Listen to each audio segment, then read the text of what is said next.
Assalamualaikum warahmatullahi wabarakatuh. Sambil saya memandu balik dari KLIA, balik dari penerbangan sebenarnya dari London, Alhamdulillah, 13 jam penerbangan, dan kalau campur masa gerak daripada hotel, landing KLIA, kemudian gerak dari kapal ke kereta, kereta ke jalan raya sekarang ni, dah boleh kata 16-17 jam lah. Tapi itulah, sambil menghadap traffic jam ini, saya manfaatkan masa dan cerita-cerita tentang RUU Mufti Wilayah Persekutuan. Bagi segelintir para penonton yang mungkin baru di channel saya, lalu merasa bimbang saya buat video dalam kereta kan, jadi mereka bimbang faktor keselamatan. Jadi pertama sekali saya ucapkan terima kasih atas keprihatinan, terima kasih atas kebimbangan. Sebenarnya perkara ini bercakap, kalian sendiri pun apabila memandu, ada tak sembang-sembang dengan orang sebelah ke, dengan kawan-kawan ke apa kan? Ada juga sembang. Jadi saya pun sama juga, sambil memandu saya sembang-sembang. Cuma saya tak ada sembang dengan sesiapa lah, saya seorang dalam kereta, saya sembang dengan kamera. Jadi ini sebenarnya sesuatu yang biasa berlaku, cuma mungkin anda tak perasan kan, sebab bila anda memandu ada 2-3 orang dalam kereta. Adakah memandu diam saja atau sembang-sembang kan? Ada sembang-sembang kan? Jadi sama, saya pun sembang-sembang, cuma saya sembang dengan kamera saya, DJI Pocket 3 ya. Jadi terima kasih atas kebimbangan ataupun keprihatinan. Saya pun fokus juga memandu, sambil tu saya sembang-sembang. Dan kali ini saya nak sembang-sembang topik RUU Mufti Wilayah Persekutuan yang memang banyak dibincangkan dan sampai-sampai menjadi tajuk khutbah, okey, di beberapa negeri kan, menunjukkan betapa desperate-nya, betapa rasa terancamnya pihak-pihak yang tertentu tu ya. Bagi sebahagian para penonton yang mungkin tak tahu apa cerita RUU Mufti Wilayah Persekutuan ni, yang ini rang undang-undang. Okey, bagi Mufti Wilayah Persekutuan, syarat asal dalam rang undang-undang hanyalah beliau ni mestilah seorang yang ahli sunnah wal jamaah. Jadi it is something open, ahli sunnah wal jamaah saja. Cuma sekarang ini sesuatu yang terbuka itu hendak disempitkan kepada, okey, tak cukup ahli sunnah wal jamaah saja. Dia hendaklah berakidah Asy'ariyah dan Maturidiyah, hendaklah berfiqh Syafi'iyah dan bertasawuf dengan tasawuf Imam Al-Ghazali dan juga Junaid Al-Baghdadi ya. Jadi itu yang mereka nak tambah tu. So sesuatu yang dah sekian lama terbuka, kenapa pula yang nak disempitkan kepada beberapa ciri macam yang saya sebut tu lah. Yang itulah yang menjadi perbahasan. Tapi tak apa, alang-alang disebut ahli sunnah wal jamaah kan, saya nak ulang kaji bersama para penonton sekalian tentang apa yang dimasukkan dengan ahli sunnah wal jamaah. Sebab ahli sunnah wal jamaah ni ialah satu istilah yang sudah ada sejak zaman sahabat, sejak zaman salafus soleh. Maka hendaklah kita guna istilah ini selari dengan zaman apabila ia muncul. Bukan pada zaman 1400 tahun kemudian seperti mana sekarang ini. Okey? Sebab sekarang ni macam saya biasa kata, any Tom, Dick and Harry, mana-mana Acong, Atom, Acong, Ahtong, Arumugam ke, Ahmad ke, masing-masing mendakwa ahli sunnah wal jamaah, tetapi tidak mengetahui apakah intipati, apakah yang dimasukkan, apakah natijah, apakah implikasi apabila seseorang itu berkata dia adalah ahli sunnah wal jamaah. Okey, jadi ulang kaji tentang maksud ataupun asal usul ahli sunnah wal jamaah ni, kita sama-sama maklum hadis yang masyhur bahawa Rasulullah sallallahu alaihi wasallam bersabda bahawa umat Islam ini, umatku, yakni umat Muhammad ini, akan berpecah kepada 73 kumpulan, 73 firqah. Semuanya akan masuk neraka kecuali satu. Okey, sebelum tu, apabila Rasulullah sallallahu alaihi wasallam bersabda semuanya akan masuk neraka kecuali satu, yang dimasukkan dengan akan masuk neraka ini adalah sebagai satu ancaman, sebagai satu warning supaya umat Muhammad sallallahu alaihi wasallam tidak berpecah-pecah kepada aliran tu aliran ni, kepada tarikat tu tarikat ni, kepada kumpulan tu kumpulan ni. Itu maksudnya. Okey? Dan di hari akhirat kelak, macam mana keadaan mereka, kita serahkan kepada Allah Subhanahu Wa Taala. Sebab antara akidah kita ahli sunnah wal jamaah berdasarkan manhaj salafus soleh yang kita tidak berkata mana-mana individu, kumpulan, aliran tarikat confirm masuk neraka. Kita tidak berkata sedemikian sebab syurga atau neraka adalah hak Allah Subhanahu Wa Taala. Jadi hadis itu memberi ancaman, memberi peringatan, memberi warning supaya jangan umat Islam ini, jangan umat Muhammad ini berpecah-pecah kepada pelbagai firqah, pelbagai kumpulan, aliran, tarikat dan sebagainya ya. Hendaklah kita tetap berada yang satu tu. Okay, sebab 73 akan masuk neraka kecuali satu. Alright. Hadis ini secara lebih lanjut, takhrisnya, jalan-jalan periwayatannya, maksudnya saya ada video yang khusus tentangnya yang lebih panjang. Sila rujuk sini, macam saya kata tadi apa, ulang kaji saja kan. Okey, baik. So, dalam hadis yang dikeluarkan oleh Imam At-Tirmizi, hadis nombor 2641, apabila Rasulullah SAW bersabda sedemikian, maka para sahabat bertanya, siapakah mereka tu? Siapakah yang satu yang selamat itu? Maka Rasulullah SAW menjawab, ma ana alaihi wa ashabi. Okey, apa yang aku berada di atasnya dan para sahabatku. Okey, jadi ringkas saja jawapan Nabi SAW tapi sangat padat. Okey, baginda bersabda umat ini akan berpecah pada 73 firqah, 73 pecahan, semuanya masuk neraka kecuali satu. Lalu para sahabat bertanya, siapa yang satu tu? Baginda menjawab, ma ana alaihi wa ashabi, apa yang aku berada di atasnya dan para sahabatku. Jadi berdasarkan hadis ini, hendaklah kita semua sentiasa menyemak apakah akidah kita, apakah ibadah kita berada di atas apa yang Rasulullah SAW dan para sahabat berada di atasnya. Saya bagi contoh mudah, sekarang ni ada kan mereka sebut berdoa kepada orang mati. Ini memang dia direct doa kepada orang mati. Dia pergi sampai ke Tarim, ke di Yaman kan, berdoa kepada Nabi Nuh, Nabi Hud kan, di Tarim sana tu kan, minta dilapangkan rezeki. Dia memang minta kepada makhluk. Padahal duit yang ada dia habiskan pergi Tarim. Okey.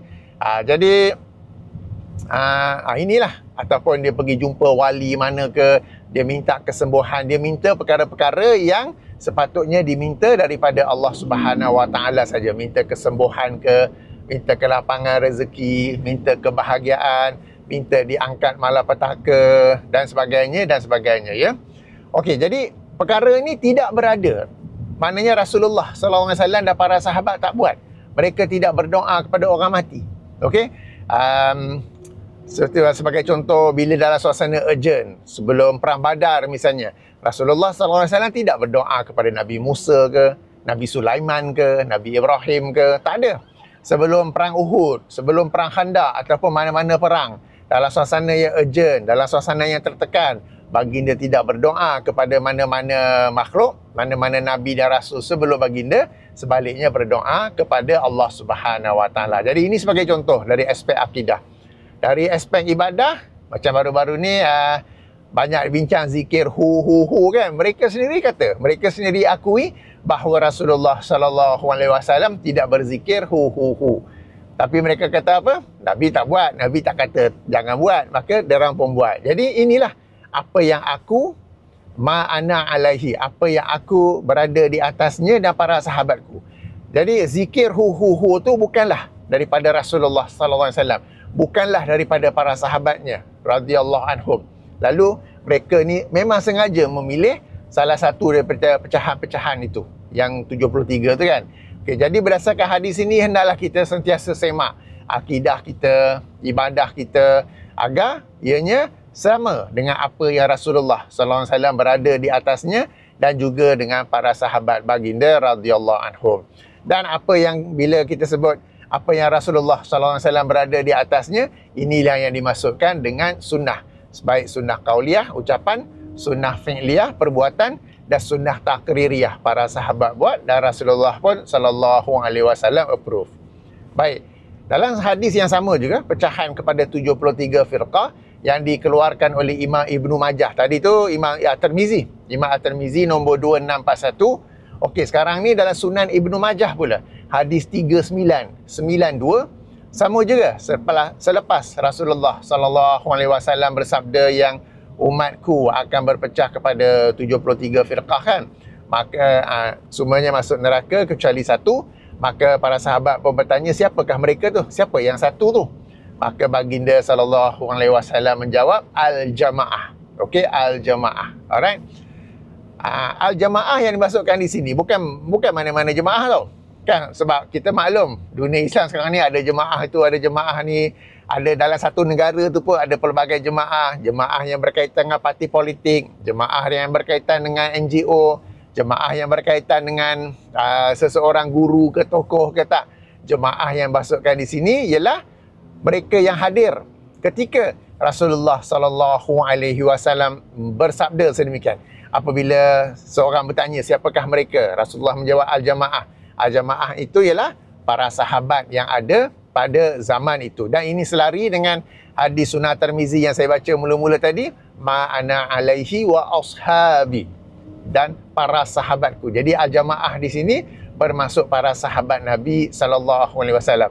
Jangan pergi terus, oh ni jemaah aku ni jemaah dia, ni jemaah itu. Bukan begitu ya. Okey, cuma alright, kita yang selepas itu apabila kita mengikuti Rasulullah SAW, apabila kita mengikuti para sahabat, maka kita pun termasuk sama dalam apa yang dimasukkan dengan al-jamaah tu. Kita bukan jemaah tu, tapi kita cuba untuk mengikutinya. Apa dalilnya? Dalilnya ialah ayat 100 surah At-Taubah. Okey, di mana ada Allah SWT berfirman, dan orang-orang yang mengikuti mereka dengan kebaikan, yang mengikuti para sahabat radhiyallahu anhum kan, yang muhajirin dan ansar, dan orang-orang yang mengikuti mereka dengan kebaikan, dalam kebaikan. Jadi kita ni cuba masuk dalam kategori orang-orang yang mengikuti mereka. Jadi berdasarkan dua hadis ni, yang Tirmizinya dan juga Ibnu Majah yang saya baca ni, dari sinilah munculnya istilah ahli sunnah wal jamaah.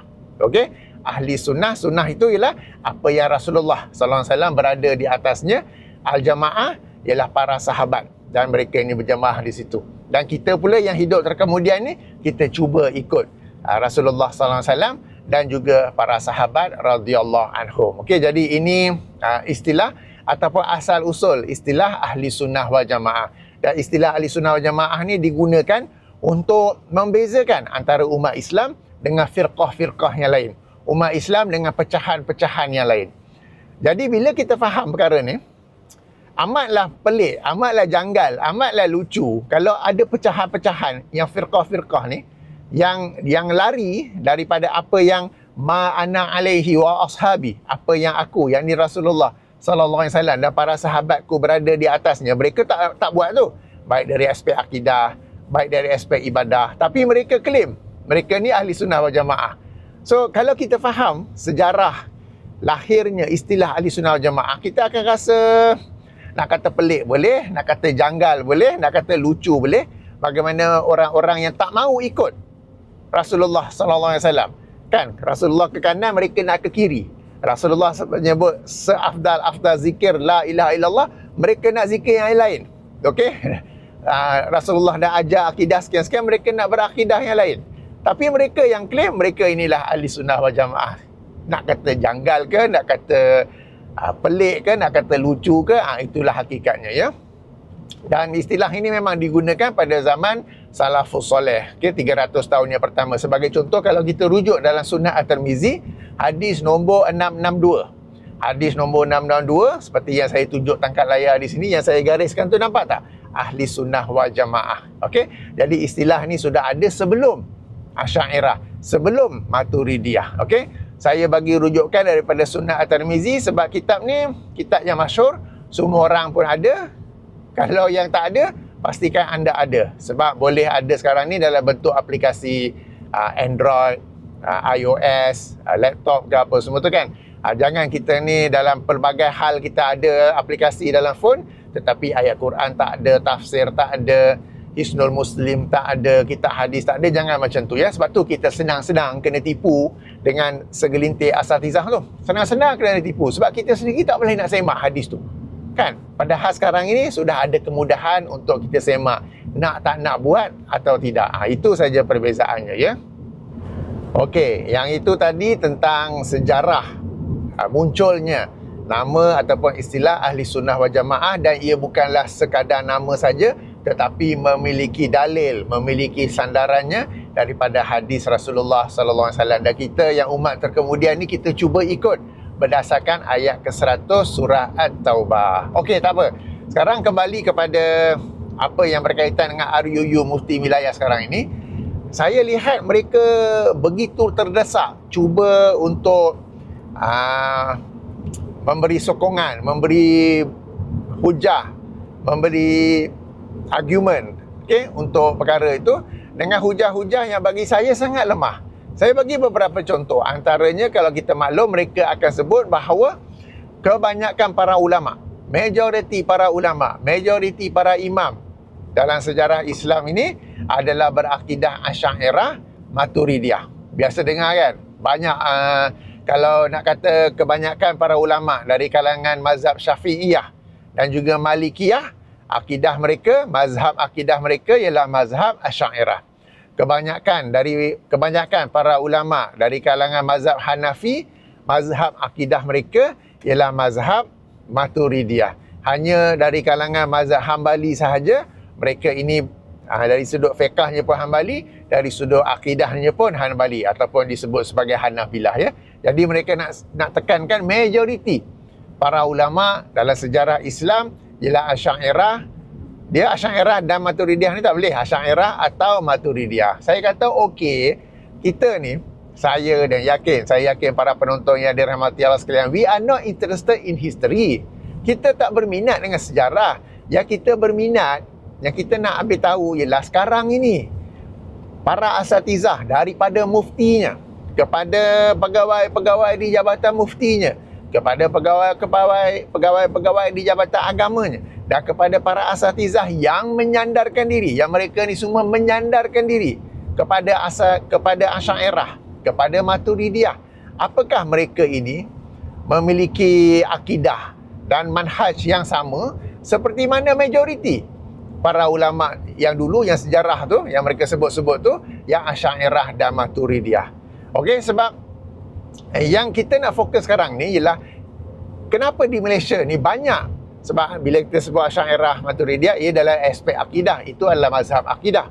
Okey, jadi kenapa di Malaysia ni banyak sangat banyak perkara-perkara yang pelik, perkara-perkara yang khurafat, perkara-perkara yang superstitious, yang boleh membawa kepada syirik cuma ada, yang berkaitan dengan akidah, yang kamu yang menyandarkan diri sebagai orang yang berakidah Asy'ariyah tidak melakukan apa-apa.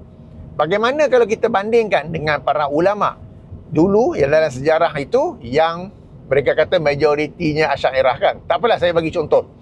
Okey, yang dulu dalam sejarah tu, yang majoriti yang Asy'ariyahnya tu, ada tak mereka ini juga berpegang bahawa, berkeyakinan bahawa alam ini ada 4 wali kutub yang menguruskan alam ini, yang mentadbirkan alam ini? Bukannya Allah Subhanahu Wa Taala. Ada ke tidak? Sebab ini akidah yang diajar, yang disampaikan oleh sebahagian asatizah. Okey, bukan sekadar Naqsyabandiyah Aliyah. Dalam satu video Ustaz Muhaizat pun ada juga cerita. So, ini Asy'ariyah tak mana ni? Alright. Contoh yang lain, yang tadi tu wali kutub ke wali abdal ke tak tahulah, kan. Okey, tadi tu saya sebut apa?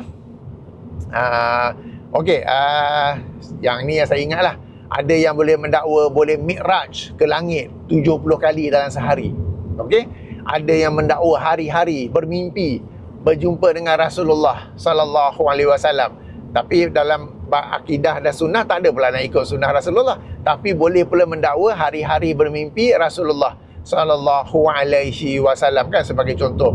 Kemudiannya tadi saya dah bagi contoh, kan, berdoa kepada orang mati.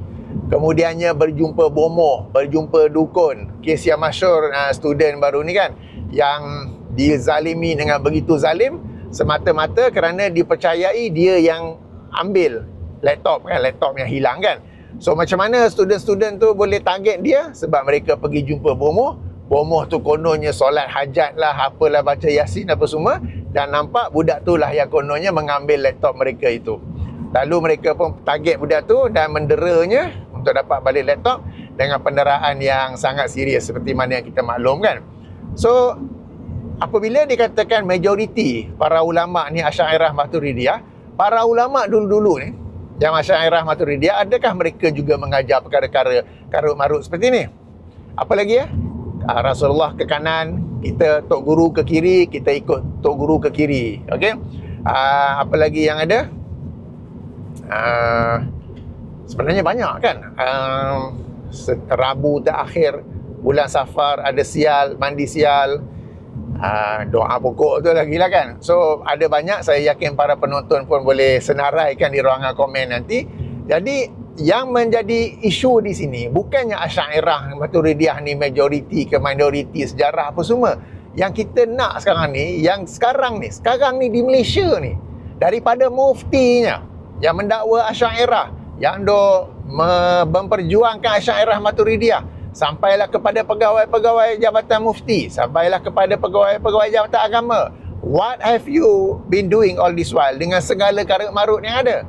Kita tak minat kamu ni Asy'ariyah ke Maturidiyah ke apa. Kami nak tahu apa yang kamu lakukan untuk membantras karut-marut semua ni. Kan? Banyak video-video react saya apabila saya react isu-isu ini, ada saja penonton yang tulis di ruangan komen, kenapalah Jabatan Agama tak buat apa-apa? Kenapalah pejabat mufti tak buat apa-apa? Kenapalah JAKIM tak buat apa-apa? So, ini yang menjadi concern kita. We are not interested you are Asy'ariyah or not.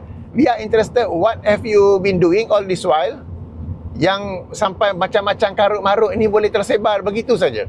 Dan kita juga maklum bagaimana GISB baru-baru ni kan, apabila adanya penyelidik tu daripada Jabatan Agama tu sendiri, okey, yang telah menyelidik dan telah mengkaji yang membuat siasatan. Kemudian apabila dibentangkan, tak buat apa-apa pun. Kan? Dibentangkan tak buat apa, dibentangkan kepada beberapa negeri yang ada GISB, tak buat apa-apa pun. Okey? Dibentangkan kepada Perlis, barulah Perlis ambil tindakan, barulah tersebar perkara ni. Okey? Jadi yang tak buat apa-apa tu, negeri-negeri yang tak buat apa-apa tu, ialah negeri-negeri yang berkata kamilah Asy'ariyah. Negeri-negeri yang berkata kamilah Maturidiyah. So, ini yang menjadi concern kita. Okay, kamu nak memperjuangkan nama saja, tapi kami nak action. Kami nak aksi di sebalik nama tu. Bukan sekadar nama saja. Kalau sekadar nama saja, tak ada apa-apa nilai bagi kami. So, kami nak, saya dan saya yakin para penonton yang dirahmati Allah sekalian, kita nak para asatizah yang menyandarkan diri mereka kepada Asy'ariyah, kepada Maturidiyah, jadi dewasa, jadi bijak. Kami tak mau nama, kami nak aksi di sebalik nama. Apakah Asy'ariyah ni setuju, selari dengan semua karut-marut ni? Dan kalaulah Sultan di negeri-negeri ini tidak bertitah, saya sebab sekarang ni kita maklum kan, di negeri-negeri itu yang sebelum ni bersikap pasif, tak nak buat apa-apa, sekarang mereka telah melakukan sesuatu, telah pun memfatwakan GISB sesat apabila Sultan, raja di negeri-negeri tersebut bertitah untuk mereka bertindak tegas dalam hal ini kan. So before this, what have you all been doing? Jadi ini yang concern kita. Kita tak minat Asy'ariyah Maturidiyah yang majoriti dalam sejarah Islam. Kita nak mereka yang menyandarkan diri kepada Asy'ariyah dan Maturidiyah sekarang ini di Malaysia beraksi, bertindak, bersikap aktif, bersikap proaktif. Jangan bersikap pasif, jangan bersikap duduk berpeluk tebuh, tak buat apa-apa pun. Dan pelbagai karut-marut yang berlaku dibiarkan begitu sahaja. Contoh lain kita juga dengar mereka selalu dakwah, kebanyakan para ulama dalam bidang hadis, para imam hadis ialah mereka yang Asy'ariyah Maturidiyah. Sekali lagi saya kata, itu sejarah. Kita nak tahu yang anda, yang kalian yang menyandarkan diri kepada Asy'ariyah Maturidiyah sekarang ni di Malaysia. We are talking now in Malaysia, not history 200-300 years ago, 400-500 years ago. We are not interested. We are talking now in Malaysia, sekarang di Malaysia. Siapa di kalangan para penonton yang dirahmati Allah belajar hadis daripada tokoh Malaysia yang Asy'ariyah Maturidiyah? Siapa yang kita belajar hadis daripada mereka? Kalau di kalangan Salafi, ramai tokoh-tokoh hadis kan. Sekarang ni di Malaysia, berapa ramai di kalangan para penonton belajar ilmu hadis daripada tokoh hadis Asy'ariyah di Malaysia, Asy'ariyah Maturidiyah kan. Ada seorang Maulana tu lah yang telah saya react beberapa kali, tak baik nak sebut lagi kan. Lepas tu kan, kemudian Okeylah, kamu mendakwa banyak ahli hadis, banyak ulama hadis adalah mereka yang Asy'ariyah Maturidiyah. Tak, kita nak sekarang ni di Malaysia, hadis-hadis maudhu' bersepah, hadis-hadis yang tiada asal usulnya bersepah, hadis-hadis dhaif yang disampaikan tanpa mengikut syaratnya bersepah, disampaikan begitu saja dengan penuh keyakinan sehingga orang awam yang mendengarnya akan menyangka itu adalah hadis sahih. Mana tokoh-tokoh Asy'ariyah Maturidiyah di Malaysia yang takkan tak ada yang ahli hadis kot? Takkan tak ada yang pakar dalam bidang hadis untuk menegur dan membetulkannya? Kan sampai baru-baru ni dalam sebuah video dikatakan itu masjid di Singapura, seorang ustaz terconfident saja cerita. Kononnya Rasulullah sallallahu alaihi wasallam mengajar kalau ada apa-apa hajat pergilah kubur, peganglah batu nisan dan berdoa. Dan kononnya hadis itu ada dalam sumber 6 kitab hadis. Siapa yang tegur di kalangan Asy'ariyah Maturidiyah? Siapa yang tegur? Kan, video tu masih tersebar sampai sekarang. Saya Alhamdulillah bulan Mac. Sekarang ni hujung Oktober, bulan Mac saya telah buat react. Kan, so yang kita nak, macam ni lah saya kata, kita bukan nak, kita tak kisah lagi dah yang sejarah tu. Kita nak, kamu nak enforce, nak melaksanakan Asy'ariyah Maturidiyah di Malaysia sekarang. Dan kamu nak kata Asy'ariyah Maturidiyah ni banyak ulama hadisnya. Okey, apa manfaat kepada bidang hadis yang dibawa oleh Asy'ariyah Maturidiyah tu yang di Malaysia sekarang ni?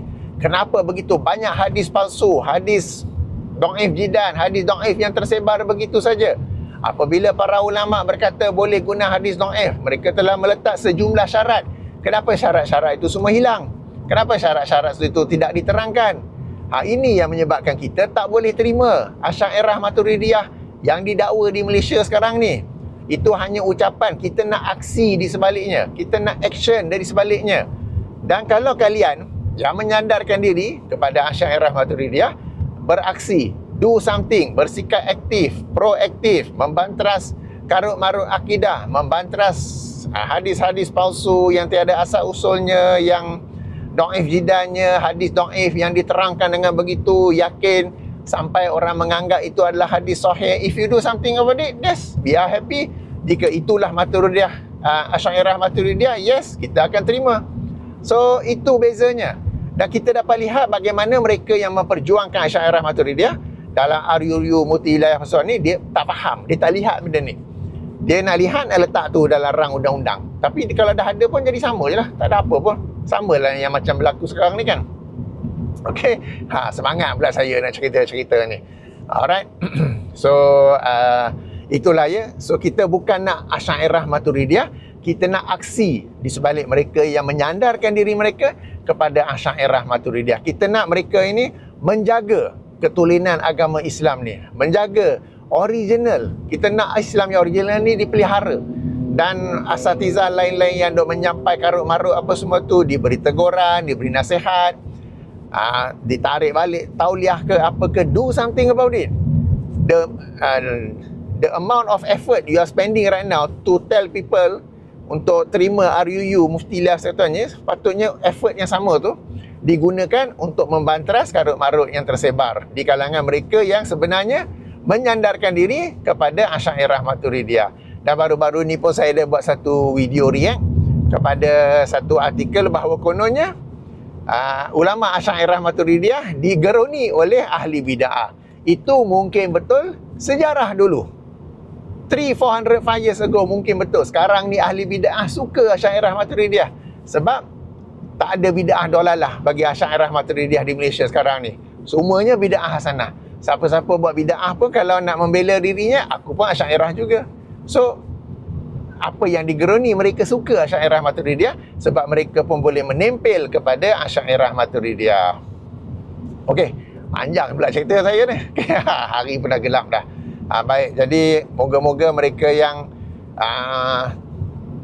tak apa tahu dah hal ini dapat tahu, dan mereka yang memperjuangkan nama Asy'ariyah Maturidiyah menukar strategi, memperjuangkan untuk menjaga ketulinan, keaslian agama Islam, baik dari aspek akidahnya, baik dari aspek ibadahnya. Kita lihat zikir hu.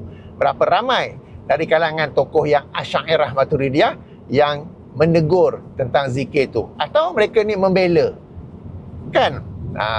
Okey. Alright. Panjang dah. Saya tutup dengan subhanakallahumma wa bihamdika asyhadu an la ilaha illa anta astaghfiruka wa atubu ilaika. Assalamualaikum warahmatullahi wabarakatuh.